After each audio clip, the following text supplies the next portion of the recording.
Hey everyone, I'm back, and today we're going to be talking about Joyride. And this movie came out in 2001, starring Paul Walker, produced by J.J. Abrams, not directed by, produced by him. And when I saw that in the opening credits, that was red flag number one for me for this movie, because whenever he's producing movies, most of the time it's not great, sadly. And the only thing that I kind of liked about this movie was Paul Walker. I thought he was okay in the movie.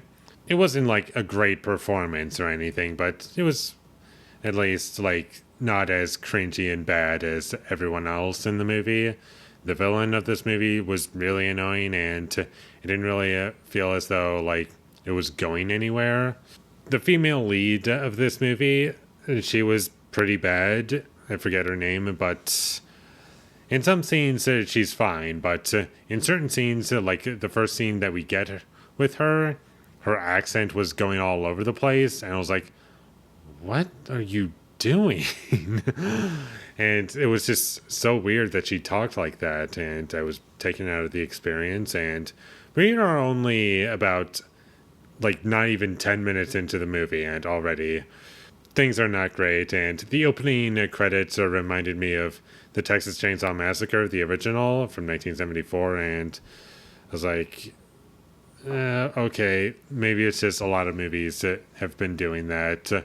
Opening credits that are like similar to that movie, and we'll see. Maybe this will just be its own thing. I guess it is its own thing, but at the same time, I'm not really sure what they were going for. Like, is this supposed to be a horror movie? Is this supposed to be a thriller? Like, what is this movie supposed to be? The tone was all over the place. Sometimes it was funny, and sometimes it was trying to be scary, and I just had no idea what was going on, and nothing in this movie makes any sense. And it's one of those movies where the more you think about it, the less sense that it makes in your head. And it's just a frustrating movie to sit through. And if that all wasn't bad enough, it is a film that is very, very boring to watch. And the movie basically starts twice.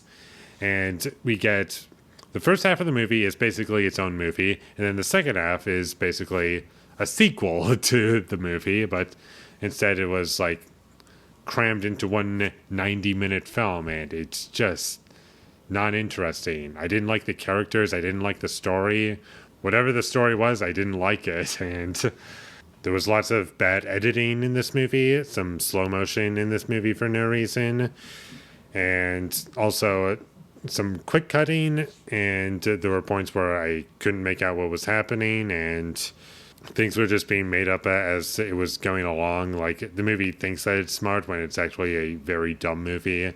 There's a scene where our two main male leads had to go into a restaurant naked and order a total of 12 cheeseburgers just because the villain said that's what you have to do, and that was pointless, and it didn't lead anywhere. And when that scene happened, I was thinking to myself, this movie desperately needed some self-awareness to it, because I feel as though that would have helped out certain scenes. Not every scene, but certain scenes, to make them a little bit better.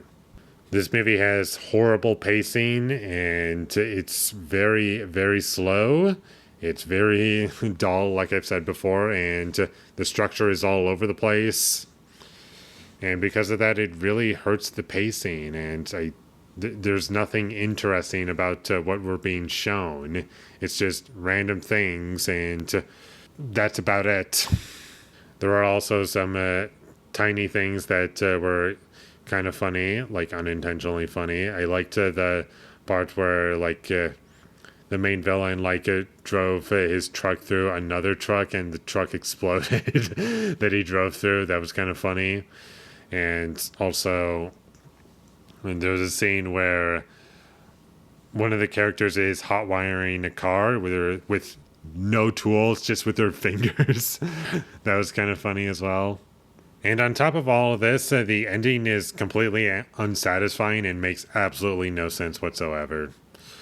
And it's just a very dumb movie that I hated watching. I took a lot of notes because I was just that bored, and basically nothing good about this movie. I'll never watch it again. I don't even want to watch the sequels. And I think there's at least 2 sequels. Not watching either of those. And if I am, that'll be a very long time from now.